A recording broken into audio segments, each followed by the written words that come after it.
Good morning. Welcome to the Bonsai experience. So I just woke up and I went to check, the mini nursery that we have. Also, that I went to go check my emails and messages. And a lot of people, the first thing that got my attention was people asking, why is bonsai so expensive? Like, what makes it expensive? So, to me, bonsai is just not a tree or a plant like how others see it.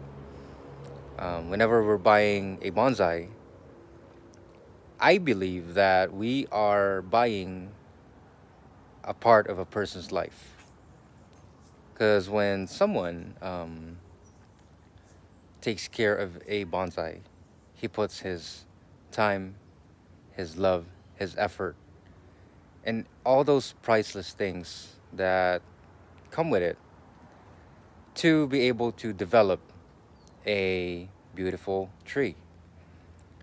So, to me, that's what makes it so expensive. And you're actually buying a part of a person's life.